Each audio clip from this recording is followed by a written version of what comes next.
Well, good evening, everyone, and welcome back to AJ103, Criminal Evidence Online. Tonight's lecture is going to be covering Chapter 16, Identification Procedures. And before we jump into tonight's lecture, don't forget to take a look at the student resources in your textbook, that being the key terms at the beginning of the chapter, and also the discussion questions that are at the end of the chapter. And with that being said, let's go ahead and just jump right into our chapter for this evening.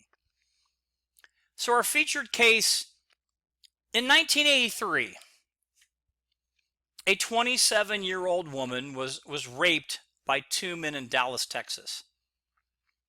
James Williams and Raymond Jackson were identified by the victim. Now, the jury was shown photos that had records of other past crimes. Plus, the victim confirmed that they were the rapists. Now, later, DNA evidence exonerated the men after they served more than 16 years in prison. So, as we look at this case study, and it's not a super long one, but it's got a little bit of information in it.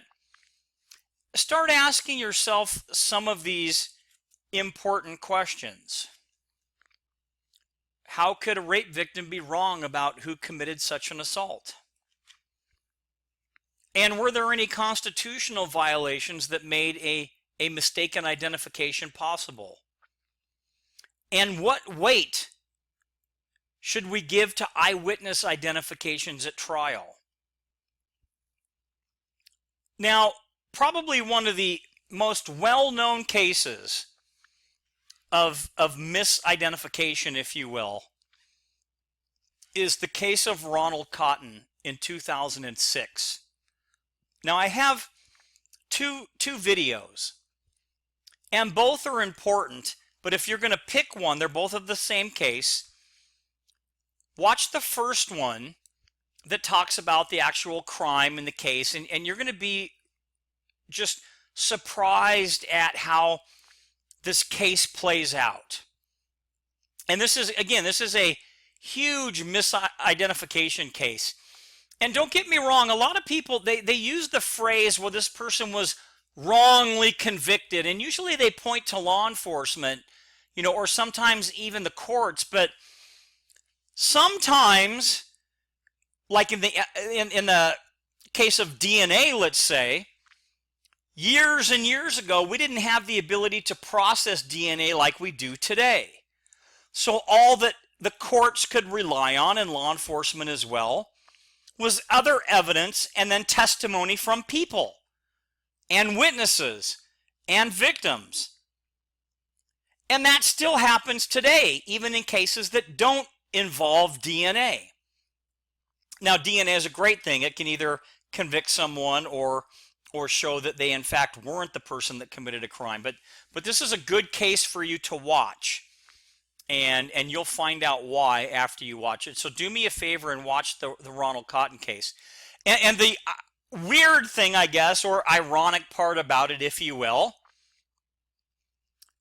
this is Mr. Cotton right here, after he was released from prison, and I'm not going to give you any more. I'm going to have you watch both parts of the video. And together, they wrote a book regarding bad identifications. And of course, the perfect name for the book was Picking Cotton, and the reason is that she picked this gentleman out of a lineup in some other ways as the suspect. And it turned out it wasn't him, it was the other guy here on the right. So watch the case, it's really good, okay? And this is an actual sketch that was done of Mr. Cotton, and you can compare it to, here he is when he was younger, and this was the actual suspect that committed the crime. Okay, so let's move forward. So some myths. Eyewitness ID of a crime. Suspect is one of the most reliable methods for correctly determining the suspect at a crime? Well, studies suggest that this is one of the areas where a lot of errors are made. And most suspects are quickly identified by analysis of forensic evidence collected by police at crime scenes. Nope. And lineups and photo lineups involve a victim or witness identifying a suspect from a random array of other persons or photographs. Yes, if they are similar in appearance, correct. And during a show-up, police simply take a suspect to the victim or witness and ask if this is the person that committed the crime. And actually, it's the other way around. Victims or witnesses are typically transported to the suspect for possible ID, and that's a field identification, and we'll talk more about it as we get later into the lecture. So what are we going to learn? Well, what constitutional safeguards can prevent bad identifications? And define lineup, show up, and photo lineup. And explain who the 4th, 5th, and 6th Amendment apply to identification procedures. And what impact does due process have on identification procedures? And that's what we hope to take out of today. So at trial, the level of certainty displayed by the witness when they identify the defendant as the person who committed the crime has a very profound impact on the jury. So imagine this, you're in a courtroom and the prosecutor says to the witness or the victim on the stand, "Do you see the person in this courtroom?" And they go, "Yes." And the prosecutor says, "Well, point to them if you can." And so you reach out, or the victim reaches out their finger and he points at some person sitting at the defense table and says, "That's him. That's the guy that did," well, whatever it was. Now, unfortunately, the level of certainty doesn't have a strong correlation with the actual accuracy of the identification. And some causes of misidentification are unavoidable, like poor lighting at the crime scene, or the witness's impaired vision, or only having a very quick fleeting glimpse of the suspect's face, and that can't be controlled. Now, unfortunately, people are less accurate when making an identification of someone who is from a different demographic, that is, a different race or group.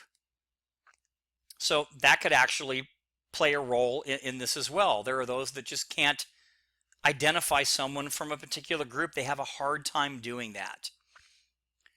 Now, there are some other things called system variables. So system variables, on the other hand, these are factors that the criminal justice system has the power to control.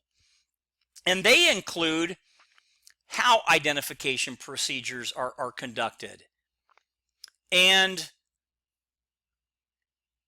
unduly increasing a witness's confidence in the accuracy of his or her memory.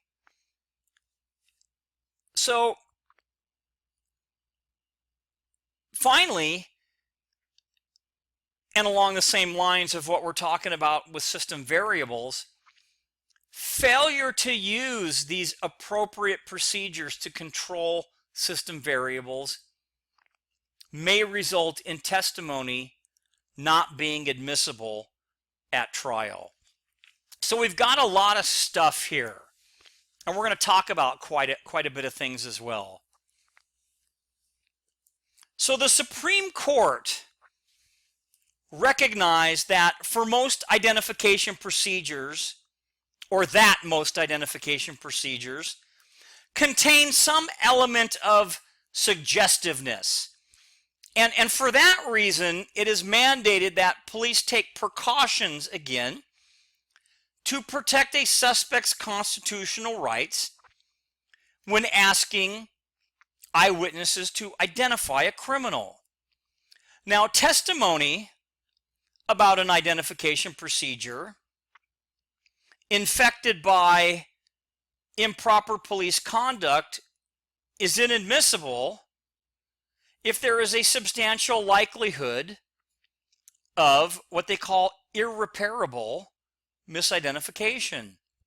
And the court made it clear, however, that the defendant has no constitutional right to suppress testimony about identification procedures that may have not been arranged by police, so the way in which the police did it. So now let's look at some typical kinds of police identification. So having eyewitnesses identify the suspect in court has an enormous impact on the jury. And again, unfortunately, the witnesses may not be correct. For example, erroneous eyewitness identification was a major factor in about 75% of the 301 cases handled by the Innocence Project, in which DNA exonerated individuals sentenced to prison.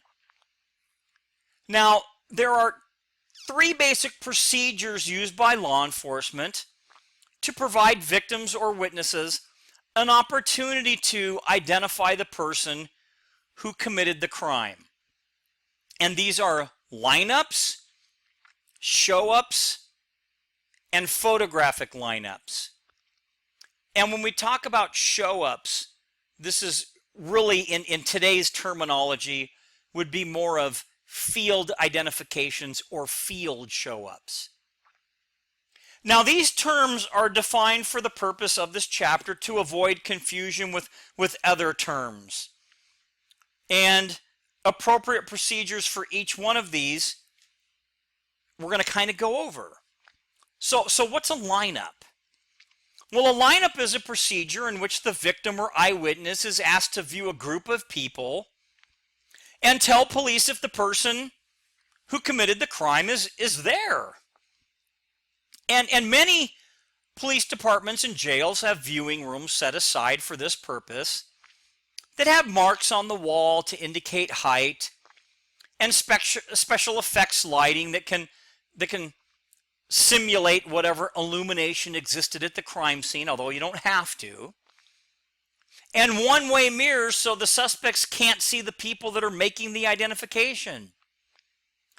Now, on the other hand, a lineup may also be done by merely having the group of people stand in front of the person who saw the crime being committed. And due to the need to assemble several people, lineups of this sort are rarely done in the field. So they're usually done at the station. Well, now a show-up or a field show-up, well, it's sort of similar in procedure. This is where one suspect is shown to the person to make the identification. And again, this is typically done in the field, sometimes at the police facility, but usually it's after a crime occurs and an officer stops somebody that they believe might be the suspect, and they detain them there because they have reasonable suspicion, because of course everything's perfect.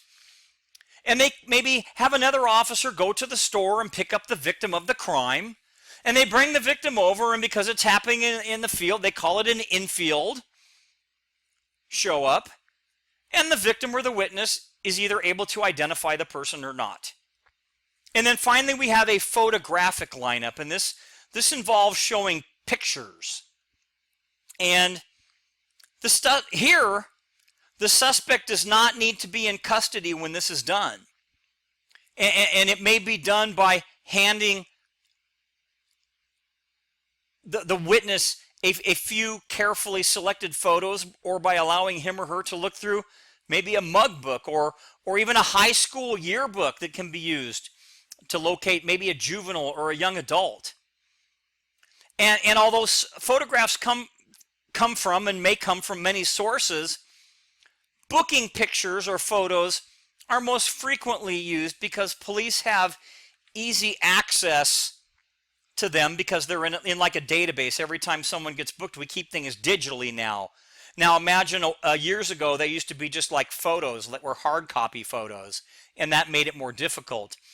A lot of the computer systems now, you can do these lineups, if you will, digitally on the computer very, very quickly. And if a tentative identification is made, then the police might decide to hold a lineup, or they might decide to get a warrant, or they might decide to track the person down and investigate further. So these are the different types. Now, on page 493 at the top, it talks about the constitutional rights during identification procedures. And so on the left column, it shows the different amendments, 4th, 5th, 6th, and due process. The next column is the lineup, next one show up, next photographic lineup. So it shows you all the different constitutional rights that are necessary during each type of the identification and based on which amendment. So a really cool chart to look at. So here's what a lineup looks like. It's multiple people in a single group with one suspect that are shown to the witness or the victim. And a field show up is more like this, where someone's detained in the field. And yes, it might look a little suggestive because the officer is standing next to the person, and in fact the person could be handcuffed. Sometimes they're not, sometimes they are. It depends on the type of crime.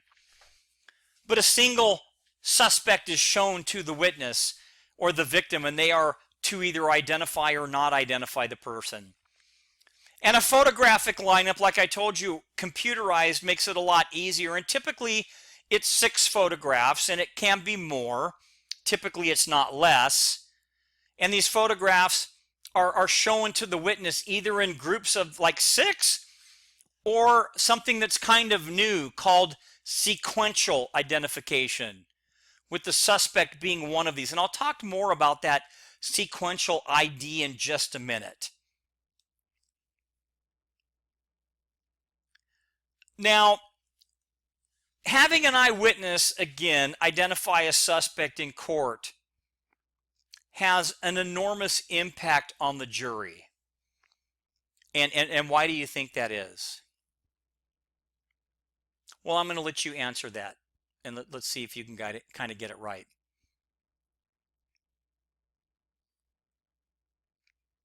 So, what are the Fourth Amendment rights during identification procedures? Well, first, let me finish up this little part here. We talked about under typical kinds of police ID, erroneous witness identifications was a major factor in about 75% of the 301 cases handled by the Innocence Project. And again, when you do lineups, the folks in the lineups are supposed to be somewhat similar. And here, this is just kind of a cartoon thing that shows that really they're not. So now the Fourth Amendment rights. Let's talk about that. So what are these rights during identification? Well, the police do not have the authority to detain a suspect in order to conduct a lineup or a show up unless the detention complies with the Fourth Amendment. Now, random and hunch stops are not allowed, and neither may people be detained just because they fit the general description, so there will be enough people to make a valid lineup. Now, the Fourth Amendment right during identification, if we were to define it, it says absent consent, there must be reasonable suspicion to stop a suspect in the field for a show-up. And if there's probable cause to arrest, the suspect may be transported to the police station for either a lineup or a show-up. And a suspect may be detained briefly based on reasonable suspicion. Identification procedures may be conducted at the scene of this detention, but the suspect may not be transported to the station during this type of detention. And victims and witnesses can be transported to the location in order to conduct the show up. So when we're talking about the show up, remember I said that we take the people out there. Now, probable cause to arrest is necessary in order to transport the suspect. And once at the police station, either a lineup or a show up may be conducted. And identification procedures do not have to be related to the crime for which the suspect was arrested. For example, a suspect who is arrested for burglary can be put in a lineup for murder, or for a murder he is suspected of committing. And it's also permissible to use people who are not suspects in the investigation, such as inmates who are already in custody, to provide an adequate number of people for a valid lineup. And this Fourth Amendment applies to detentions and arrests by the police.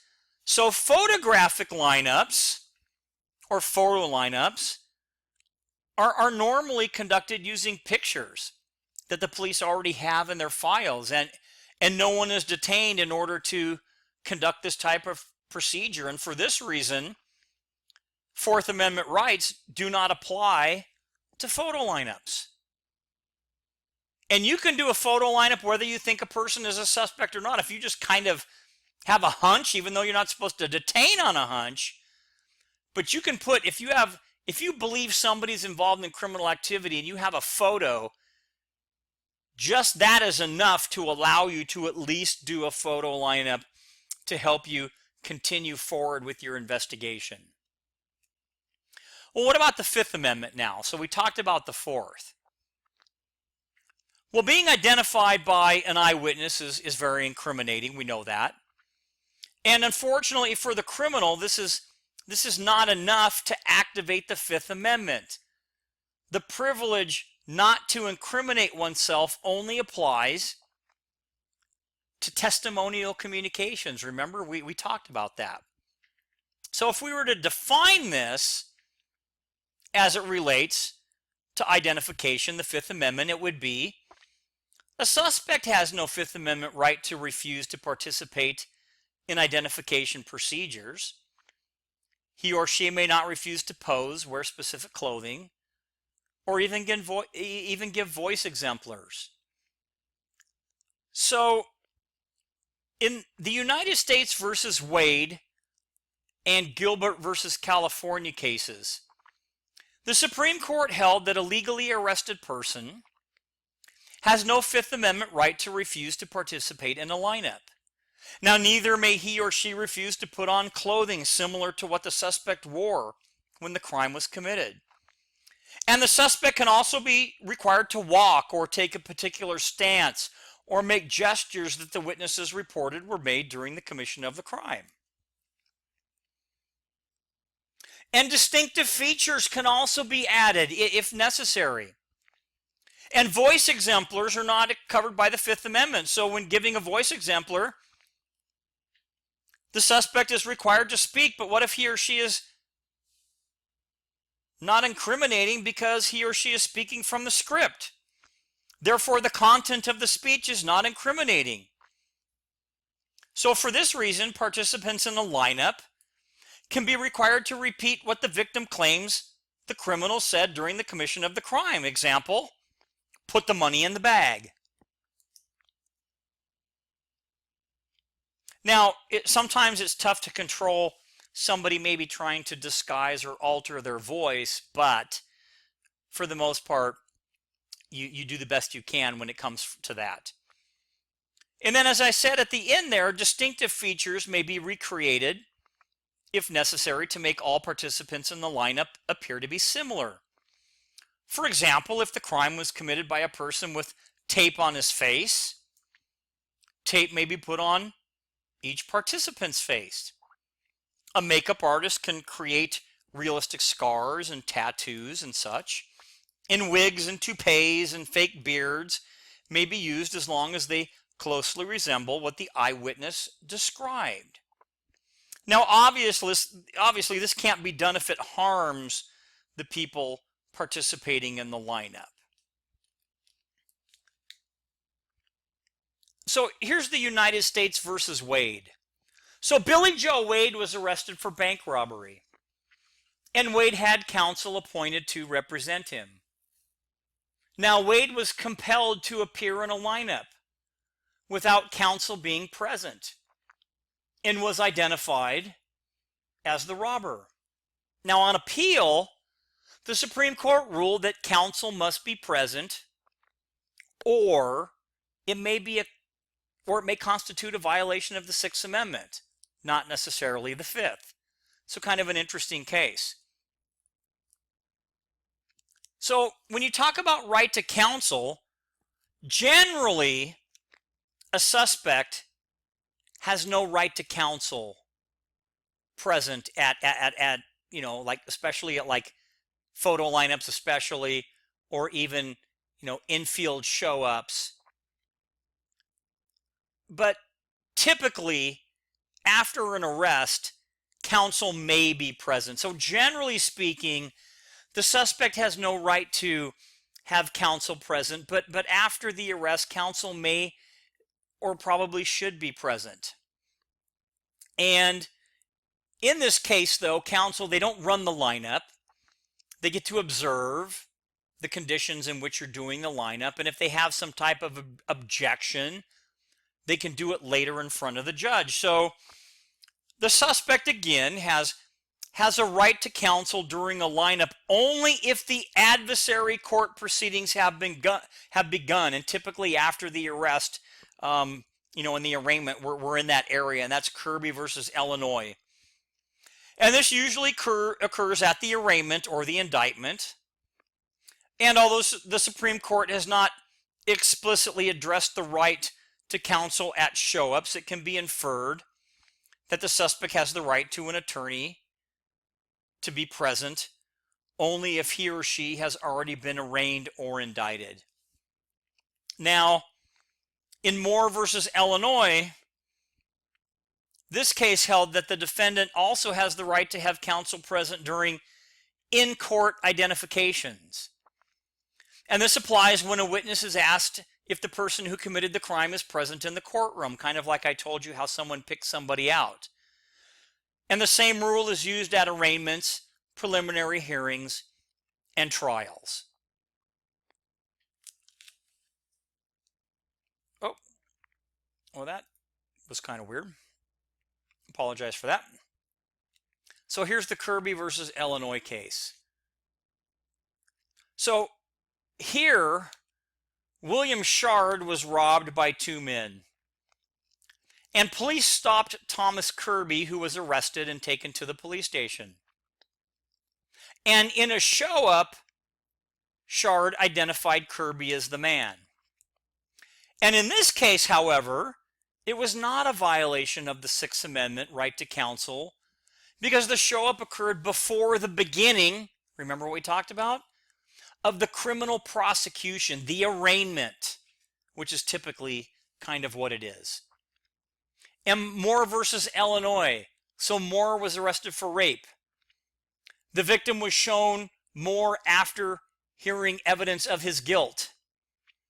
And at trial, she testified that the identification was made in part based on the information provided by the prosecution. Well, you can see where this one's going to go. The Supreme Court ruled that the identification violated the right to counsel and was improperly suggestive as well.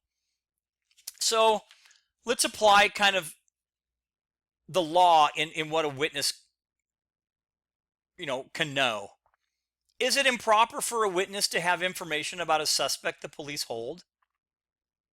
And what could an attorney do to mitigate any problems? And isn't the very presence of a suspect in custody incriminating to most witnesses anyway? Like this? I mean, if you were the victim and you pulled up, do you think this is kind of incriminating because he's handcuffed and he's standing next to a cop car and next to a cop? Just food for thought as we look at a little bit more, information. So now due process rights during ID. So we've talked about a lot of things and covered a lot of ground. So the purpose of the 14th Amendment's due process clause is to ensure that the justice system in the 50 states are based on fundamental fairness, and similar Fifth Amendment protections apply to cases in federal courts. Now, police procedures violate due process when evidence is so extremely unfair that its admission violates that fundamental conceptions of justice. And testimony about the procedure must be reviewed by the trial judge on a case-by-case basis. And typically it's suppressed only if police procedures were both suggestive and unnecessary and created a substantial likelihood of mis-ID or misidentification. Now, if the police procedure was wrong, but the judge determines that there was no substantial likelihood of misidentification, the witness is going to be allowed to testify at trial, and the jury will be responsible for determining whether the witness was correct or not. So, in the area of identification procedures, due process means that the police must not use unduly suggestive techniques. And testimony about eyewitness identification will not be admissible in court if there is a substantial likelihood of mistaken identification or evidence that the eyewitness was manipulated into selecting one person over another. So, procedural due process, remember the constitutional requirement that whatever method is used has to be fair and it can't create bias against the suspect, and typically must avoid undue suggestion that the suspect is guilty. And individuals in lineups, etc., must have similar characteristics. The same thing for photo lineups and live lineups. Now, infield show-up is different because there's only one person, so there would be a little bit of a difference there.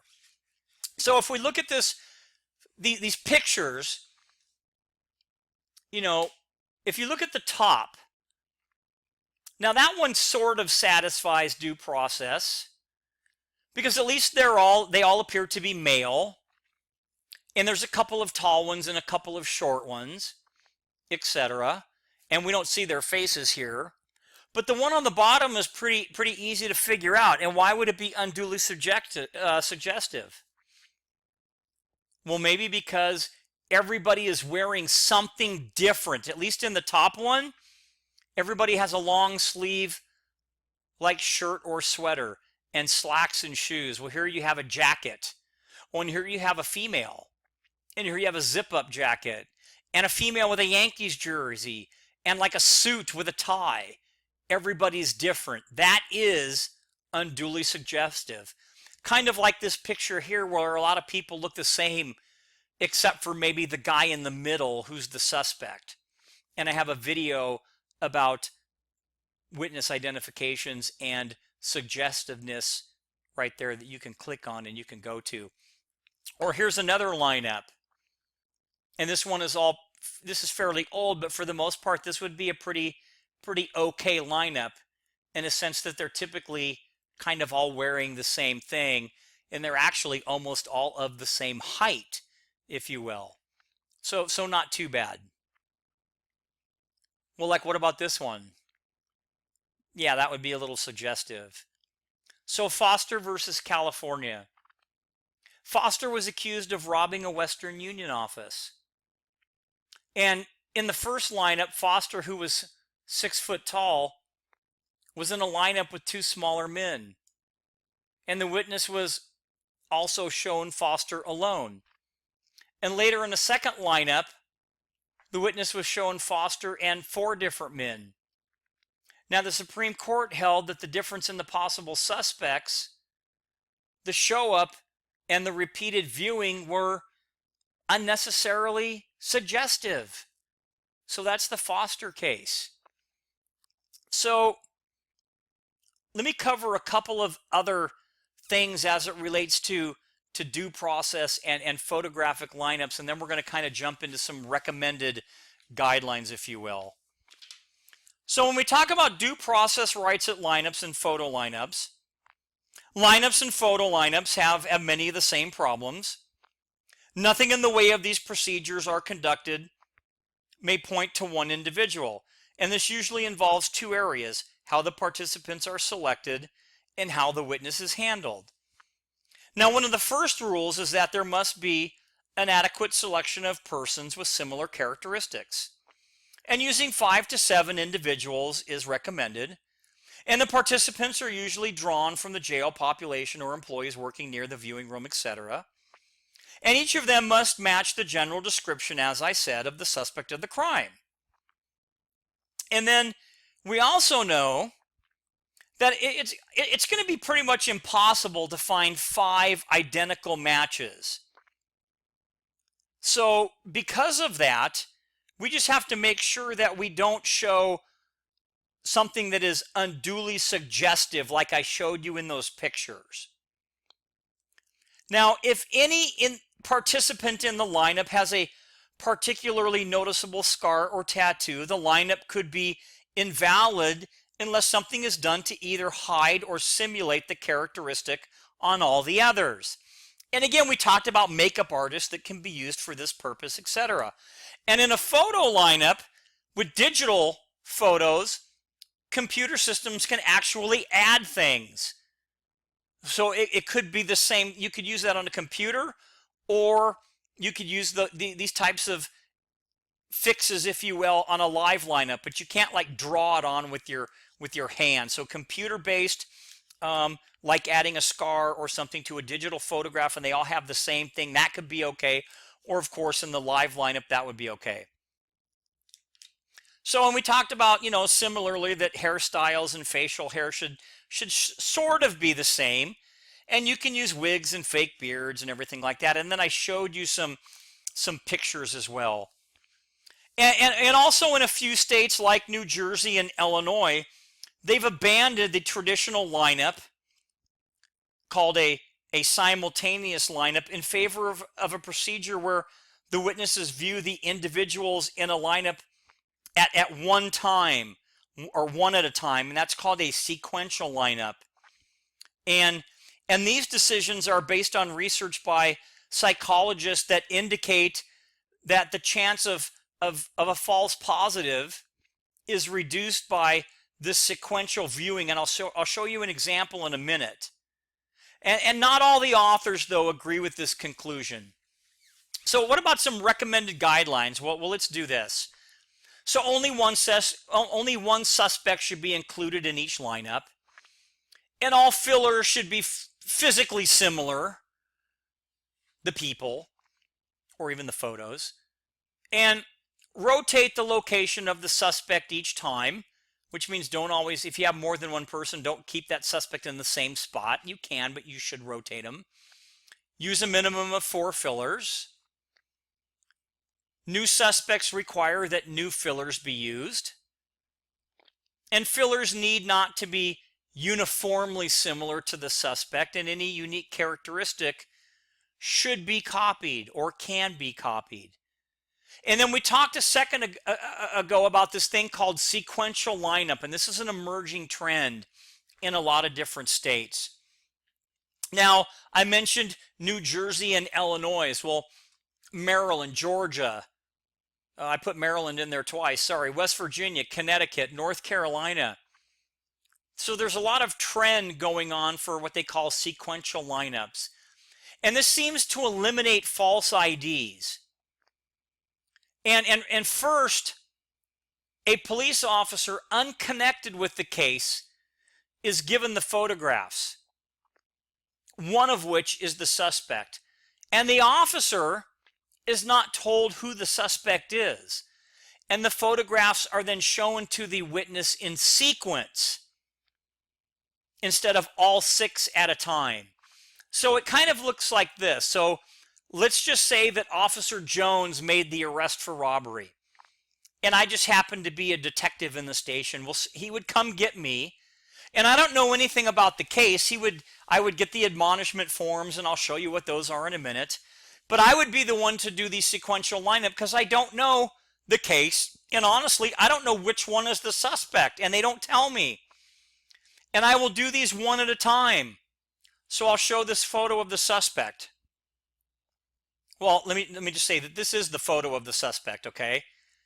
And then the lineup will go, if it's a 6-pack, it'll look like this. So see how your memory is. Let's try. So here's your suspect.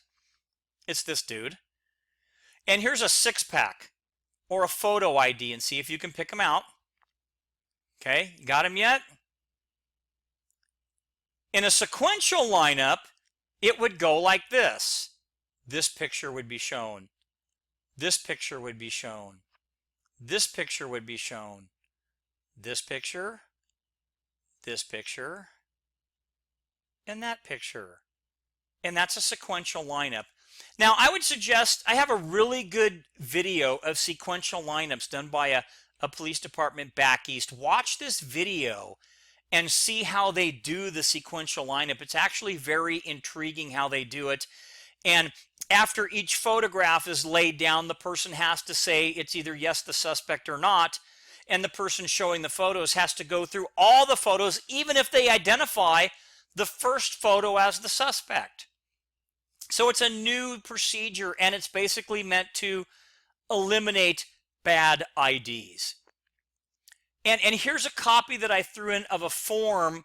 So when we do a photo lineup, we will fill one of these out that has an admonition to the person that goes like this. The suspect may or may not be among the subjects depicted in the photographs. You are under no obligation to identify anyone, so that way there's no pressure. However, should you recognize anyone or note any similarities between the suspect and any of the subjects in the photographs, please advise me of such. And this is an admonition that we will read and they will sign, etc. And the officer doing the photo lineup will show this. So, what about preparing witnesses? Are we allowed to prepare witnesses?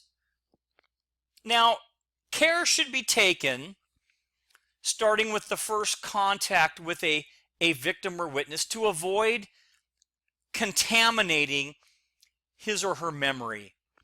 And questions by the 911 operator, the responding officer, and the investigator should be open-ended, not leading. And leading questions should never be used. And information should not be volunteered. So leading questions, well, what are those? Well, it could be something like this. The suspect was wearing a black hat, wasn't he? Instead of, was the suspect wearing anything on his head? A cap. What color was the cap?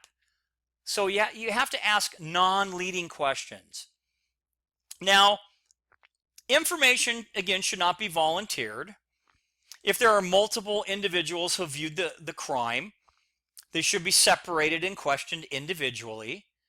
Advising the witnesses that the suspect may or may not be in the array, the photos, or in the lineup or whatever is imperative prior to any identification procedure. Now, doing so has been shown to cut the misidentification rate in half. And the impact on a witness's testimony or memory may be irreparable if an erroneous selection is made at an unfair identification procedure staged by the police. Positive feedback, such as comments by the officers or co-witnesses indicating the person is correct, tends to reinforce certainty even when the recollection is inaccurate. And in many cases, such false confidence can't be reversed. Like in the Ronald Cotton case, you'll see the fact that there was a little bit of that reinforcement by one of the detectives, at least I think so, and she thought she had the right person. And because of that, even when she saw a photo of the real person, she didn't think it was him. She still thought it was Ronald Cotton because she didn't think she was wrong. And officers should also be aware that, that additional problems arise if the same witness views more than one lineup, photographic lineup, or show up. The fact that a witness sees one suspect twice may cause him or her to draw the inference that the person who was in both lineups is the one the police believe actually committed the crime. And this is what? Unduly suggestive. Many people will conclude that if the police believe a person committed the crime, the person must be the one who did it. And as a result, they may distrust their memory and pick the person who was in fact in those multiple lineups. So a better way, even though we don't do this a lot, might be to do a test to test the witness's memory, is to do what they call a blank lineup. And that's where it contains people meeting the general description, but you know what? None of them's the suspect in the case. And it's hoped that the witness will not identify in this blank lineup. And furthermore, and then we'll move on, researchers actually recommend that double-blind procedures be used. Now, that is, neither the eyewitness nor the person conducting the lineup knows if the suspect is present. And this reduces the chance that the officer conducting the procedure might unduly give clues. And when a double-blind procedure is not used, the chance of improperly influencing the witness can be reduced by limiting interaction between the police and the person viewing the lineup. So there are some things that you can do. So preparing witnesses, keep them separate, no coaching, make detailed reports on the results of the lineups and modifications of photos to conform with the suspect. It is in fact permissible, so you're allowed to do that. And you can do a blank lineup, although we really don't do it a lot. Now, due process, many of the protections against unduly suggestive lineups do not apply to show-ups because the witness usually views only one person. Remember, it's just that one person. And some rules govern that both types of ID procedures, police should not coach the witnesses, and the witnesses must arrive at their own conclusions independently, which I totally agree with. So, show-ups, they are innately suggested because there's a guy or a gal being detained in the field. So great care must be taken to prevent mis-ID. And traditional show-ups were limited to emergency situations where witnesses were injured or dying, but they're permissible now if they meet that due process guideline. And a case, Stovall versus Deno, the Supreme Court's first case about show-ups, involved a murder case. Now, two people had been attacked, and one was dead and the other in grave condition and being prepared for surgery. Now, doctors told the investigator that the patient had a very low chance of surviving the surgery. So at this point, the officers brought the suspect to the hospital room and asked the patient if this was the person that attacked her and killed her husband. Wow. Now, the court's decision in the case appeared to restrict the show-up to emergencies, but in another case, Neal versus Biggers, made it clear that the police can conduct show-ups when there is no emergency forcing them to do so. Instead, the due process analysis focuses on the reliability of the identification. And the factors the courts consider are the opportunity of the witness to view the crime, lighting and length of time, the degree of attention the witness paid to the suspect while the crime was happening, the level of certainty of the witness, the accuracy of the witness prior to the description of the suspect, and prior inaccurate identifications made by the witness, and the length of time between the show-up and the actual crime. And again, field show-ups, they're tough. And this is what we use typically for in-field show-ups. We also have this admonition. You are about to be shown an individual or group of individuals. Before you view the people or person, I want to advise you of the following. Because a police officer is showing the subject, this should not influence your judgment in any way. The person who committed the crime may or may not be the subject you are viewing. Study the subject carefully before making any comments. You are not obligated to identify anyone. And we put this on the infield show-up form. So this kind of helps us stay out of hot water. And here's the the Neal versus Biggers case. So factors to consider at show-ups.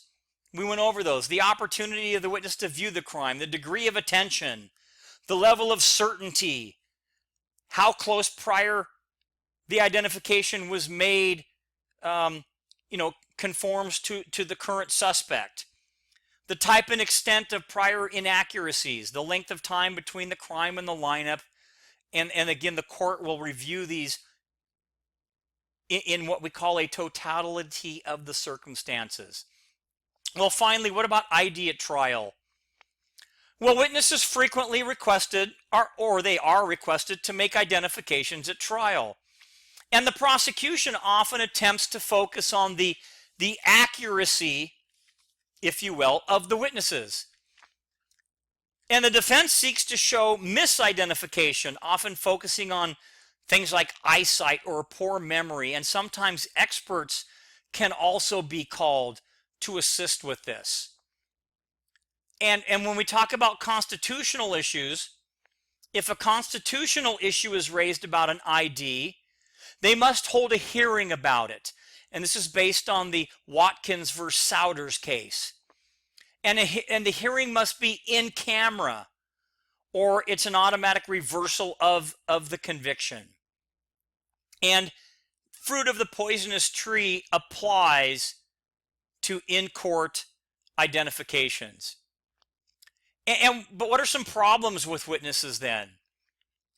Well, what if they don't have any current memory? Well, they can still testify that they identified the witness in a pretrial photographic lineup, but then obviously the defense can attack the credibility of that witness.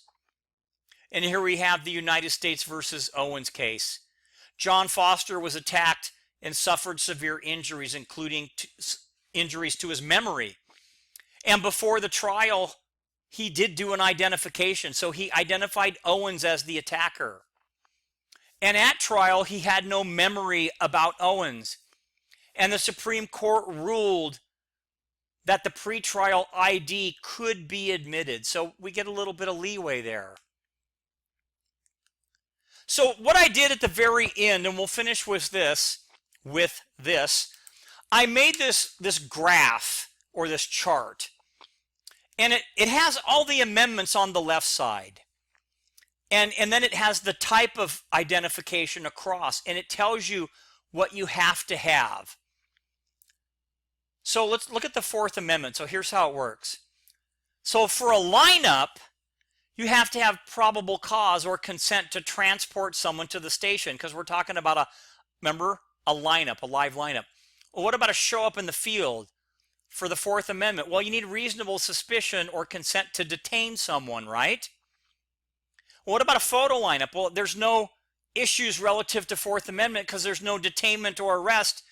So no Fourth Amendment issues here as long as a person is not detained, and you're not doing that in a photo lineup, so you don't need it. So you see how it works?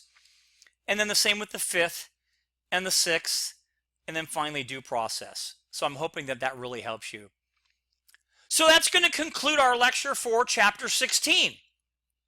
And of course, go through and look at the examples a little bit further if you want to add more context. Watch the videos, especially in this chapter. And take the time to watch the Ronald Cotton 2-part video. It's awesome. It really is relative to what we're talking about in this lecture, and I just implore you to watch it. And with that being said, if there are no other questions, and there can't be because you can't ask me because we're not live, until next time.